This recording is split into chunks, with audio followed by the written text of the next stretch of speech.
ஆன்மீக நண்பர்கள் அனைவருக்கும் என்னுடைய அன்பான வணக்கங்கள். தமிழ் புத்தாண்டு நல்வாழ்த்துக்கள். தமிழ் புத்தாண்டு ராசி பலன் 2024. இந்த ஆண்டு துவக்கத்தில் விருச்சிக லக்னம் என்பதால் கடல் சார்ந்த பகுதிகளில் நல்ல மழை பொழியும். 6ஆம் இடத்தில் சூரியன் உச்சம் பெற்று குருவுடன் இணைவது சகோதரர்களின் உடல்நலனில் பாதிப்பை தரும். பூர்வ புண்ணிய ஸ்தானத்தில் புதனுடன் சுக்கிரன் இணைவது உயர்கல்வியில் சில மாற்றங்கள் உண்டாகும். சனியுடன் செவ்வாய் இணைவு பெறுவது இனம் தெரியாத புதிய நோய்கள் உண்டாகும். மருத்துவத்துறையில் சில சவால்களை சந்திக்க வேண்டி வரும். 8ஆம் இடத்தில் சந்திரன் அமர்வது பணப்புழக்கம் குறையும். தொழிலில் சில கூட்டு தொழில் மந்த நிலை நீடிக்கும்.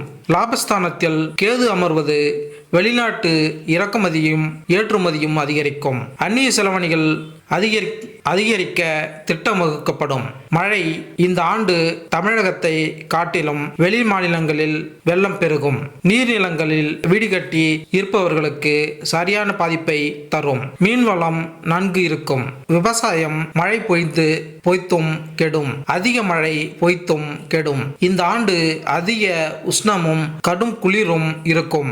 ரியல் எஸ்டேட் தொழில் மந்தமான சூழ்நிலை உண்டாகும். உணவு பதப்படுத்தும் நிறுவனங்கள் திடீர் கட்டுப்பாடுகளால் தன் பொருட்களை விற்பனை செய்ய முடியாமல் போகும். தொழில் ஸ்தானங்களில் ஆண் பெண் இருபாலருக்கும் வேலைவாய்ப்பு அமையும். காதல் திருமணம் அதிகரிக்கும். தமிழ் புத்தாண்டுகளில் 38வதாக வரக்கூடிய குரோதி தமிழ் வருடம் சற்று கலக்கத்தை தரக்கூடியதாக அமைகிறது.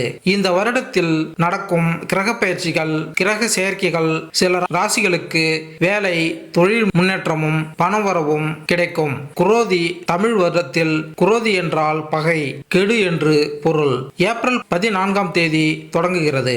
இந்த குரோதி ஆண்டில் மழை சொற்பமாக அதாவது குறைவாக பொய்யும் என்பதால் விளைச்சல் மிகவும் குறைவாக இருக்கும் என்பதால் மக்கள் கடவுள் மீது இருக்கக்கூடிய நம்பிக்கை குறைய அதிக வாய்ப்பு உள்ளது. குரோதி ஆண்டு கிரக நிலை: மேசராசியில் சூரியன் குரு, மிதுனத்தில் சந்திரன், கன்னியில் கேது, கும்பத்தில் சனி செவ்வாய், மீனத்தில் ராகு புதன் சுக்கிரன் என நவகிரகங்கள் சஞ்சரிக்கின்றனர். இந்த ஏப்ரல் 14ஆம் தேதி சித்திரை 1ஆம் தேதி ஞாயிற்றுக்கிழமை மிதுன ராசியில் பிறக்கிறது. 12 ராசிகளுக்கான பலன்களை இங்கு பார்ப்போம். கடகராசி. கடகராசி அன்பர்களே, கடகராசிக்காரர்களுக்கு இந்த வருடம் பொறுப்புடன் இருக்க வேண்டிய வருடமாக இருக்கிறது. பணியிடத்தில் பதவி உயர்வு கிடைக்கும். ஆனால் காலதாமதமாக கிடைக்கும். வேலை தேடுவோருக்கு நினைத்தபடி வேலை கிடைக்கும். வீட்டில் மகிழ்ச்சியான சூழ்நிலை நிலவும். தொழிலில் லாபமும் விற்பனையும் அதிகரிக்கும். கடன் தரும்போது பெறும்போதும் நிதானம் முக்கியம். அரசியல் சார்ந்தவர்களுக்கு இந்த வருடம் சாதகமாக இருக்கும். நண்பர்களிடம் கவனமாக இருக்க வேண்டும். ஆரோக்கியத்தில் தூக்கமின்மை, தோள்பட்டை வலி, அஜீர்ணம், நரம்பு பற்களில் உபாதைகள் வரலாம். திருமணம் நடைபெறும் நேரம் இது. கடகராசிக்கு இந்த குரோதி தமிழ் புத்தாண்டு அதி அற்புத பலன்கள் கிடைக்கக்கூடிய காலமாக அமைகிறது. இந்த புத்தாண்டில் இதுவரை இருந்த தொழில் சம்பந்தமான பிரச்சனைகள் நிவர்த்தியாகி நல்ல பலன் கிடைப்பதற்கான வாய்ப்புகள் உண்டு. புதிய தொழில் தொடங்கவும் அதில் வெற்றியடையவும் சாதக வாய்ப்புகள் உள்ளது. இந்த ஆண்டு உங்களின் ராசிக்கு அற்புத பலன்களை பெறுவீர்கள். உங்களின் ராசிநாதன் விரயஸ்தானத்தில் இருப்பது உங்களின் பொருளாதாரத்தில் சில ஏற்ற இறக்கம் இருந்து வரும். அட்டம சனியின் தாக்கம் குருவால் சற்று குறையும். உங்களின் குடும்பத்தில் சின்ன சச்சரவுகள் இருந்து வந்தாலும் அதனால் பாதிப்பு அதிகம் இருக்காது. உங்களின் தொழில் ஸ்தானத்தில் தனாதிபதி சூரியன் அமர்வது உங்களின் பல நாட்களில் கவனமாக தொழிலை துவங்கும் முயற்சி வெற்றி பெறும். உங்களின் பல நாட்கள் எதிர்ப்புகளை தந்து வந்த எதிரி பல சிக்கல்களில் மாட்டி உங்களுக்கு தொல்லை கொடுப்பதை நிறுத்தி அவரின் வேலையை கவனிப்பார். உங்களின் முயற்சி ஸ்தானத்தில் கேது இருப்பதால் எடுத்த காரியத்தை விரைவில் நடத்தி தருவார். புதிய முயற்சி திட்டம் எதையும் ஆய்வு செய்யாமல் அவசர முடிவு எடுக்காதீர்கள்.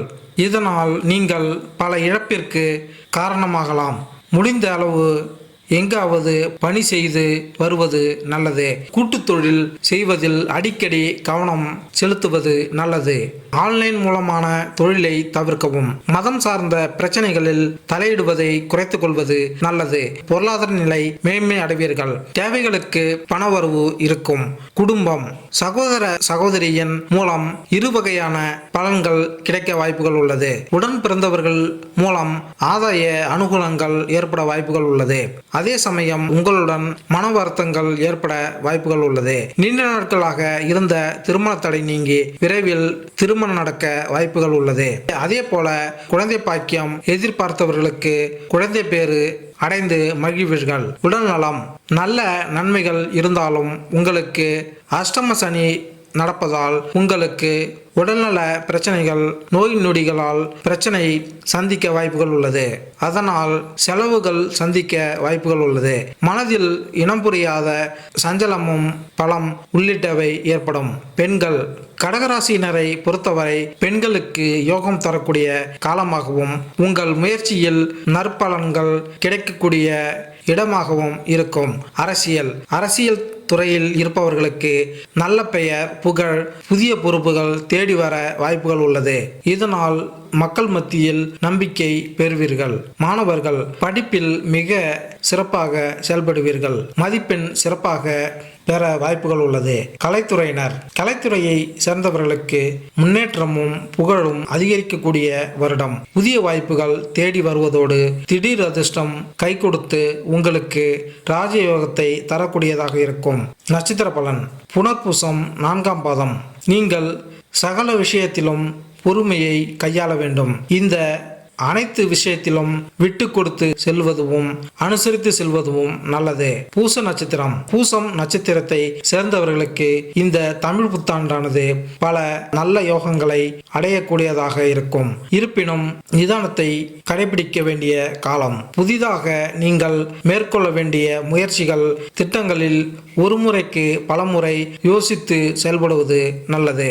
ஆயில்யம் நட்சத்திரத்தை சேர்ந்தவர்களுக்கு இந்த தமிழ் புத்தாண்டு பல வகையில் அதி அற்புதமான காலமாக அமையும். இருப்பினும் நீங்கள் உங்களின் வாக்கில் கவனம் தேவை.